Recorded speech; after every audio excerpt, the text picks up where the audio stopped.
उसी यीशु मसीह को मेरे जीवन में प्रभु जनकर अंगीकार। सुसमाचार सुनाने वाला सब लोग ये बातों को समझना जरूरी होता है, ये वचन भी बाय हार्ट रखना जरूरी होता है।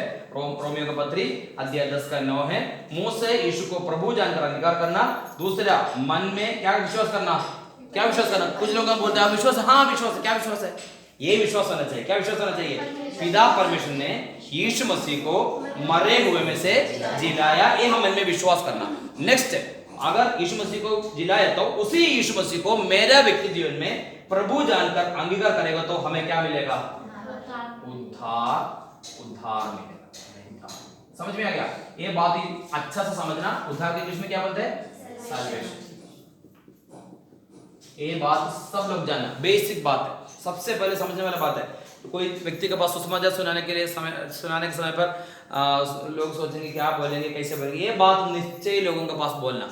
पिता परमेश्वर ने यीशु मसीह को जिलाया, जिलाया का बात बोलेगा तो कौन सा बात बोलना जरूरी होता है? मरा हुआ बातों को बोल, तभी तो जिलाया का बात आया है ना। जिलाया करके बोलेगा तो लोग सोचेंगे कौन सा, किसको क्या जिलाया, और यीशु मसीह के बारे में बता रहा है। यीशु मसीह मारा गया, गाड़ा गया, जिसने इसमें जी उठा, मगर जिलाया कौन है? परमेश्वर है, और तो यीशु मसीह का पुत्र। इसलिए वो यीशु मसीह को अपने जीवन के प्रभुता करने के लिए अधिकार जब देगा तो तभी हमें मिलेगा उद्धार मिलेगा। ये बेसिक बात है साल्वेशन। ये हम दूसरे लोगों को बात से आके बताना है। इसलिए हम लोगों को बता सकते हैं आप भी उद्धार पा सकते हैं। कैसे उद्धार पा सकते हैं? यीशु मसीह को प्रभु जानकर अंगीकार करना, मुंह से अंगीकार करना, और मन में ये विश्वास करना परमेश्वर ने यीशु मसीह को मरे हुए में से जिलाया। ये दो बात बोलेगा तो क्या क्या करेगा? हम उद्धार पाएगा। अगर ऐसे करके करेगा तो, और यीशु मसीह का आज्ञा मानने के समय पर हम कौन बन जाते हैं? चर्च का पार्ट बन जाते हैं।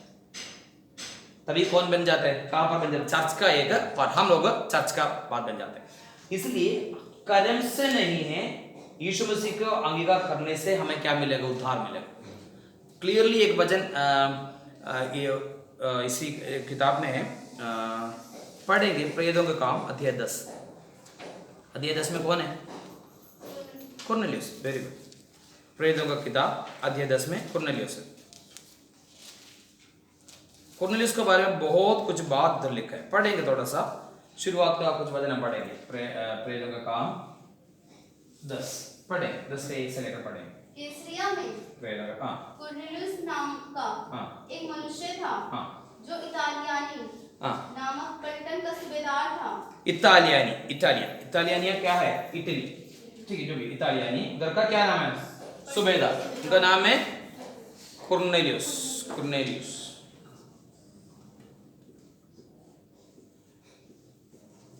कुरनेलियुस, ये कुरनेलियुस के बारे में लिखा है। इसके बारे में क्या क्या लिखा है? वह भक्त था। सबसे पहले भक्त था, और अपने सारे घराने समेत सारी घराने समेत परमेश्वर से डरता था। ये मुश्किल का बात है। सारी घराने समेत परमेश्वर को डरना मतलब आप जानते हैं मुश्किल है क्या?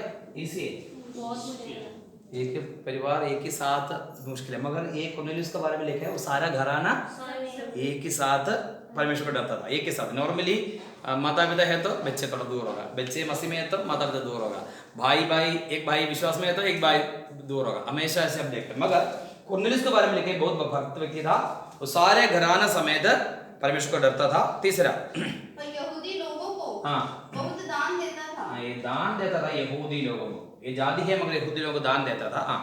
और बराबर परमेश्वर से बराबर प्रार्थना, बराबर निरंतर प्रार्थना,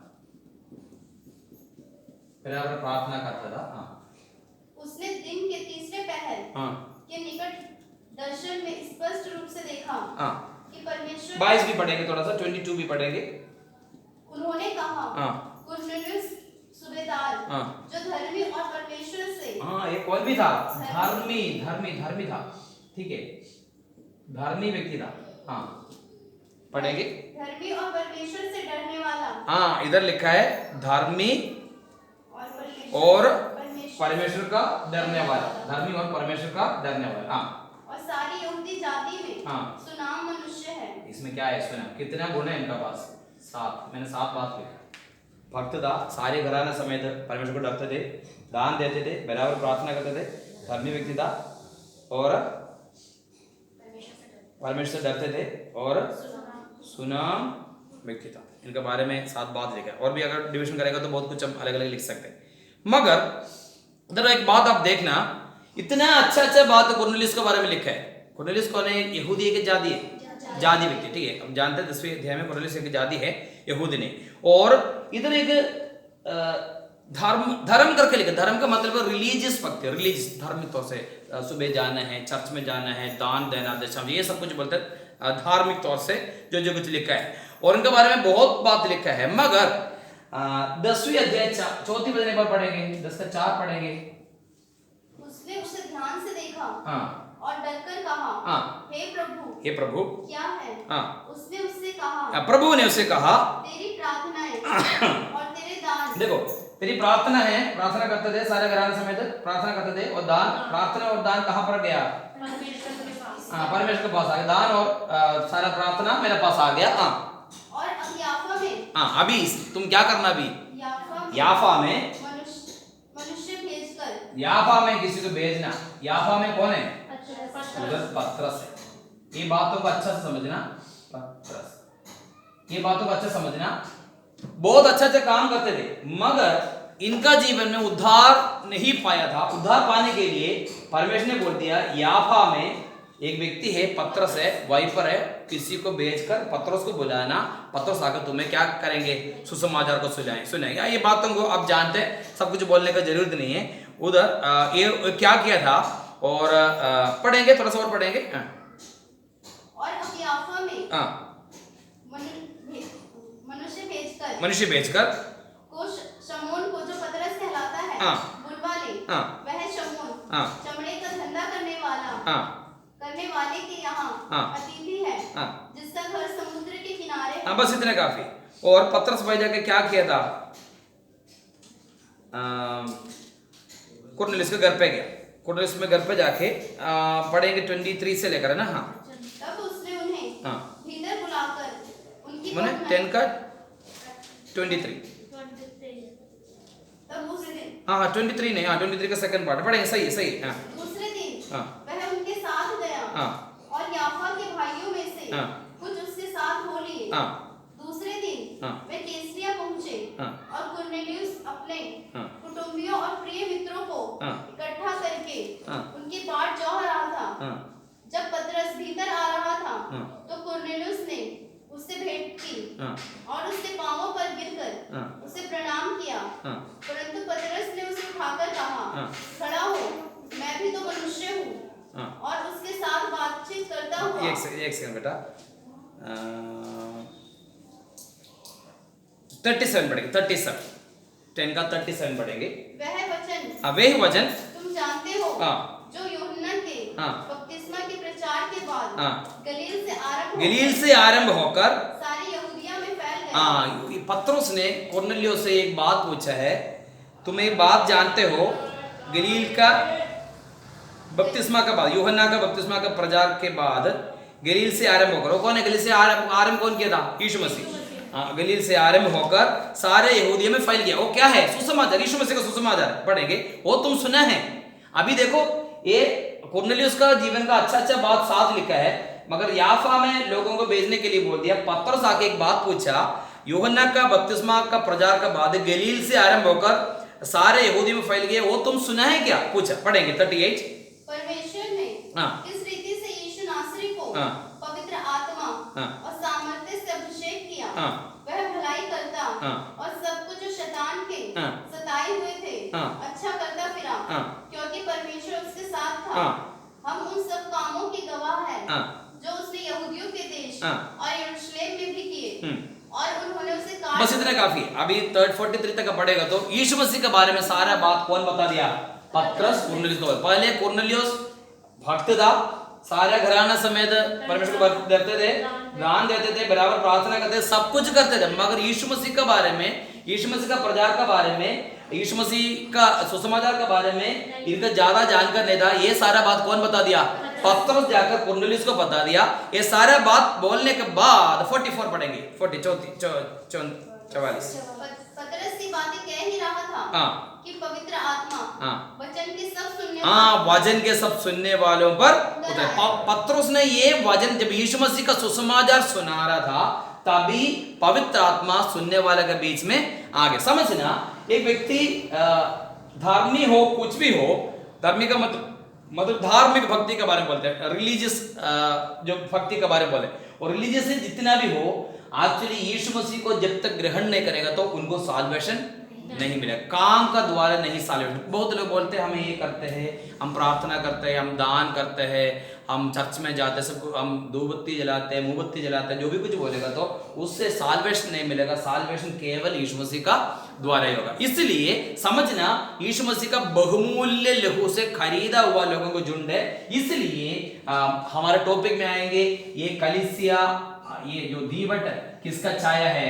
कलीसिया का छाया करके बोलने का कारण क्या हो, ठीक है, समझना। और एक और बातों को हम देखने के समय पर इधर तीसरे अध्याय में एक व्यक्ति के बारे में लिखा है, वो जन्म से लंगड़ा है। तीसरा अध्याय में शुरुआत में थोड़ा सा पढ़ेंगे, हाँ पढ़ेंगे।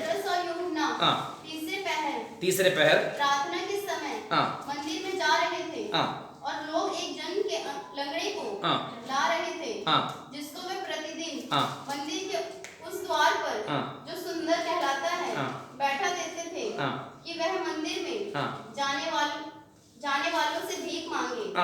जब उसने पतरस और यूहन्ना को मंदिर लोग एक जन्म के लंगड़े से, लोग मतलब ये थोड़ा सा भारी व्यक्ति है, आसपास 30-40 साल का उम्र का एक व्यक्ति है, और लोग एक से ज्यादा लोग मतलब एक से ज्यादा लोग है, मतलब समझना थोड़ा सा भारी व्यक्ति है। एक व्यक्ति अकेला उठा के लेके आ नहीं सकता है, कुछ लोग है, मतलब थोड़ा सा भारी व्यक्ति है, आसपास 40 साल का आसपास एक उम्र है इनका, उनके बारे में लिखा, जन्म से इनको लंगड़ा है, उधर आ गया। और पतरस और यूहन्ना ने साथ आकर ध्यान से देखकर कहा, ये कहाँ पर बैठा था? सुंदर कहलाते, बैठा सुंदर कहलाते। ये क्या है? द्वार। एक्चुअली समझना, चर्च है तो चर्च का अंदर का द्वार नहीं, चर्च का बाहर, जो चर्च में एंटर करने से पहले जो बाहर का द्वार, एक्चुअली ये डोर होता है, कहां पर होता है? बाहर द्वार, ठीक है, बाहर का एक द्वार है, वहीं पर कौन बैठा है? ये लंगड़ा व्यक्ति बैठ। आगे बैठ पड़ेगी। जब उसने पतरस और यूहन्ना को मंदिर में जाते देखा, मंदिर में जाते हुए देखा, मतलब मंदिर का द्वार से पहले मंदिर में प्रवेश नहीं किया, जाते हुए देखा, तो उनसे भीख मांगी। पतरस ने यूहन्ना के साथ उसकी ओर ध्यान से देखकर कहा, हमारी ओर देख। हाँ, ये बात हम जानते हैं। अतः मैं उनसे कुछ पाने की आशा रखते हुए उनकी ओर ताकने लगा। छठी वजह। तब पतरस ने कहा, चांदी और सोना तो मेरे पास है नहीं, परंतु जो मेरे पास है वह तुझे देता हूँ। यीशु मसीह नासरी के नाम से चल फिर। और उसने उसका दाहिना हाथ पकड़ के उसे उठाया, और तुरंत उसके पांवों और टखनों में बल आ गया। वह उछलकर खड़ा हो गया और चलने फिरने लगा, और चलता और कूदता और परमेश्वर की स्तुति करता हुआ उनके साथ मंदिर में गया। वो कहाँ गया? अभी मंदिर में गया। पहले कहाँ था? ये बातों को अच्छा समझना। मंदिर का बाहर बैठने वाला एक व्यक्ति, हो सकता है गाना सुना होगा, जरूर सुना होगा, इधर बाहर खड़े हो जाएगा तो हमारा गाना सुन सकते हैं, प्रार्थना सुन सकते हैं, बहुत कुछ ज्यादा, मगर एक्चुअली प्रवेश नहीं किया, बाहर था। जब पतरस और कौन है? पतरस और यूहन्ना, ये पतरस और यूहन्ना ने इनके लिए इनको पकड़ लिया। पकड़ने के बाद बाहर से वो कहां पर आ गया? अंदर। ये बातों को अच्छा समझना, जब तक यीशु मसीह, जब तक सुसमाचार एक व्यक्ति को नहीं छुएगा तो वो कहां पर होगा? बाहर होगा। सुसमाचार के द्वारा एक व्यक्ति अंदर आ सकता। समझना, चर्च का हमारा मेन टॉपिक है ये चर्च। ये चर्च बहुमूल्य, ये चर्च का अंदर पवित्र लोगों का झुंड है, इसमें ऐसे कुछ नहीं है। इसलिए यीशु मसीह के लोगों से खरीदा हुआ लोग है, यीशु मसीह का आज्ञा के अनुसार बपतिस्मा लेकर पवित्र जीवन जीने वाला चर्च का अंदर है। केवल चर्च का अंदर आने वाला सब लोगों के बारे में नहीं बोला, इसलिए ये वचन में क्लियरली लिखा। दूसरे अध्याय 46 पढ़ेंगे, 246 पढ़ेंगे, का दूसरे अध्याय प्रतिदिन एक मन होकर मंदिर में इकट्ठे होते थे और घर घर रोटी तोड़ते हुए आनंद और मन की सिधाई एक कप का बारे में वे दिन प्रतिदिन एक्चुअली रोज करने वाला काम होता है, प्रार्थना है, आराधना है, बहुत सारा मीटिंग्स वगैरह होता है और हर एक बातों के बारे में लिखा है इकट्ठे होना। इसलिए इकट्ठे होना असेंबली या तो फेलोशिप, ये असेंबली भी बोल सकते हैं, ये फेलोशिप बोल सकते हैं, कुछ कुछ चर्च का नाम होता है Bethel assembly of God, assemblies of God. देखा एजी चर्च है ना मछली मार्केट का आगे, एजी का मतलब असेंबलीज ऑफ गॉड, फेलोशिप संगति, असेंबली, फेलोशिप, हमारा भाषा में हिंदी बाइबल में लिखा इकट्ठे, अरे एक कहते हैं इकट्ठे है ना, इकट्ठे होना या तो संगति, इसको कभी नहीं छोड़ना ताकि ये कलीसिया परमेश्वर का बहुमूल्य लहू से खरीदा हुआ लोगों का झुंड है। इसलिए कलीसिया का अब कभी आराधना, कभी मीटिंग्स को तुच्छ नहीं जाना। दो ही बात होते हैं, एक तो नहीं आने वाले भी होते हैं, आकर भी इसको तुच्छ मानने, गाना गाते साथ कभी गा नहीं पाते, भजन संगीता पढ़ने के समय कभी कभी पढ़ने जानते तो क्या करना पड़ेगा, एक तो बारी पढ़ने तो पढ़ना, गाना है तो गाना, प्रार्थना करना, उसमें से हम कंप्लीट एक्टिव होने चाहिए। अगर कंप्लीट एक्टिव नहीं है तो वो आकर उसको तुच्छ जानने वाले। कुछ लोग नहीं आते, वो नहीं आने वाला ऑलरेडी, वो इस बात है, अंदर आने के बाद भी हमारा पूरा एक्टिव पार्टिसिपेशन इसी में नहीं है तो हम भी उसी झुंड में।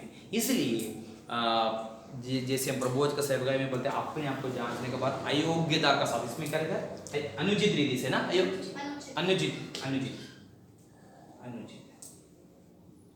अयोग्यता, हमारा जीवन में अनुचित रीति से अयोग्यता का मतलब ये भी है टाइम पे आना जाना। बहुत बार होता है, मैंने इस चीज़ों को ज़्यादा कुछ नहीं बोलते, शायद लोगों को अच्छा लगता है, मगर एक्चुअल में बताना चाहता हूँ परमेश्वर का कोई भी आराधना, मैं एक्चुअली ये वचन पढ़ रहा था, पढ़ने के समय किसी का मैसेज वगैरह मैं भी सुनते पढ़ते और काफ़ी चीज़ों को लेकर मैं भी नोट्स वगैरह तैयार करता है और ट्रेनिंग वगैरह जो हम करते हैं।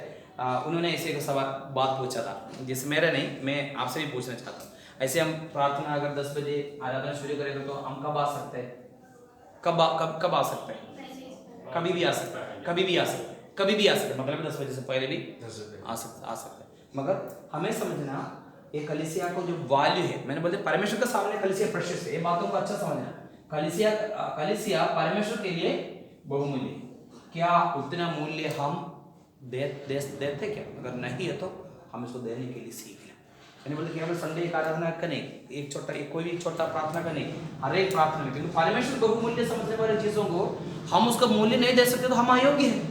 रियल बात है, हमारे लिए हम अयोग्य हैं। इसलिए मगर हम गाना गाते हैं, योग्यता से बढ़कर हमें कुछ करते, हम गीत गाते हैं, मगर एक्चुअली जो चर्च के बारे में बोलेगा तो ये समझना परमेश्वर के लिए चीज प्रेशियस है तो हम भी उसका वैल्यू देना। अभी देखो एक चीज हमारे लिए प्रेशियस होता है बहुमूल्य से, बच्चे लोगों को नहीं जानते, बच्चे लोग हाथ में देगा क्या करेंगे, थोड़े, क्योंकि बच्चे लोग नहीं जानते इसका कितना मूल्य है। वैसे तो परमेश्वर बहुमूल्य जानने वाला एक चीज है, कलीसिया परमेश्वर के लिए बहुमूल्य है तो हम भी उसको मूल्य को समझकर परमेश्वर का अनुसार चलने के लिए परमेश्वर चाहते हैं। इसलिए दूसरा बात है, सबसे पहले मैंने बोल दिया पवित्र आत्मा का छाया है, दूसरा है ये दीवट किसका छाया है, कलीसिया का छाया। 7 कलीसिया है, 7 कलीसिया के बारे में वो तो मिडिल ईस्ट का 7 कलीसिया का, टर्की में 7 कलीसिया के बारे में बोले, मगर हमारा जीवन में भी हमारा चर्च यार, हमारा मेन से लोकल चर्च के बारे में नहीं, हम भी सब लोग इस चर्च का एक पार्ट है। हो सकता है तो लोग होगा, कलीसिया का लोग होगा, रोकने वाला होगा, कोई भी होगा, और भारत का पूरा दुनिया के कितने लोग होते हैं, ये सब लोग जो यीशु मसीह का लहू से खरीदा हुए लोग है, इस चर्च का पार्ट है। ऐसे तो चर्च परमेश्वर के लिए बहुमूल्य है तो हम भी इस चर्च का मूल्य को समझकर हम हर एक कार्य करने के लिए जब तैयार हो जाएगा तो परमेश्वर का आशीष हमारे जीवन में भी प्रकट हो जाएगा। हालेलुया। मैं विश्वास करता हूँ आज का वचन आपको समझ में आया होगा। हालेलुया। सबसे पहले मैंने बात बताया था ये दीवट किसका है, पवित्र आत्मा का। दो ही बात है, सबसे पहले पवित्र आत्मा का बारे में बोल दिया, दूसरा कलीसिया के बारे में, कलीसिया का छाया है, तीसरा यीशु मसीह है, चौथी बात है परमेश्वर का वचन है। ये 4 बातों का छाया है ये दीवट। इसलिए हमें समझना पवित्र आत्मा का बारे में जैसे हम सीखा, जब कलीसिया के बारे में सीखा, नेक्स्ट वीक में यीशु मसीह का या वचन टाइम के हिसाब से ये भी हम सीखेंगे। समझना कलीसिया परमेश्वर के लिए, परमेश्वर का सामने बहुमूल्य है, इसलिए हम भी हमारा प्रार्थना, आराधना, कोई भी मीटिंग हो, उसका प्रेशियसनेस या उसका मूल्य समझकर हम हर एक चीज़ों को आगे बढ़ने के लिए तैयार हो, तो परमेश्वर का आशीष हमारे जीवन में प्रकट हो जाएगा। आंखें बंद करेंगे, प्रार्थना करेंगे। धन्यवाद पिताजी, सुंदर समय के लिए धन्यवाद। आज दिन का समय प्रभु जी आपका चरणों में आने के लिए सहाय देखिए प्रभु जी। आज भी प्रभु जी हालेलुया गोल्डन कैंडलस्टिक दीवट के बारे में प्रभु जी आत्मिक बातों को समझने के लिए प्रभु जी सहाय देखिए प्रभु जी। आज दिन का समय प्रभु जी दीवट हालेलुया कलीसिया का छाया है उसके बारे में सीखने के लिए प्रभु जी आपने मदद किया प्रभु जी। आज सीखा हुआ सारा वजन हमारे व्यक्ति जीवन में समझने के लिए सहायता करना प्रभु जी। इन दिनों में प्रभु जी कलीसिया बहुमूल्य, इसलिए कभी भी प्रभु जी कोई भी मीटिंग्स को प्रभु जी हाले तुच्छ मानकर प्रभु जी फालतू में घर बैठने के लिए प्रभु जी किसी को अवसर मत देना प्रभु जी। हालेलुया प्रभु जिम्मेदारी के साथ प्रभु जी ईमानदारी के साथ सारे काम करने के लिए सहायता करना प्रभु जी। एक पंक्चुअलिटी के साथ प्रभु जी हर एक कार्य करने के लिए सहायता, ताकि कलीसिया आपके लिए प्रभु जी प्रेशियस है प्रभु जी। आपका बहुमूल्य लहू से प्रभु जी आपने में छुटकारा दे दिया प्रभु जी। आपका जब में लिखा प्रभु जी सोने और चांदी ऐसे करके हालेलुया वस्तुओं से नहीं प्रभु जी हालेलुया आपका बहुमूल्य लहू से प्रभु जी आपने में खरीदा। इसलिए प्रभु जी हमारा जीवन में प्रभु जी आपने किया हुआ उसी अद्भुत कर्मों को प्रभु जी समझ कर प्रभु जी कलीसिया कार्य करने के लिए आपने में मदद करना सहायता करना प्रभु जी। जैसे सिखाने के लिए आपने मुझे भी सहायता किया। आज दिन का समय आया हुआ सभी भाई बहनों को आपका सामर्थ हाथ में सौंपते प्रभु जी। आज का वजन सभी को जिनमें आशीष का कारण होने के लिए आपने सहायता के धन्यवाद। महिमा हम आपको देते यीशु मसीह का मधुर मीठा नाम से मांगते हैं, आमीन।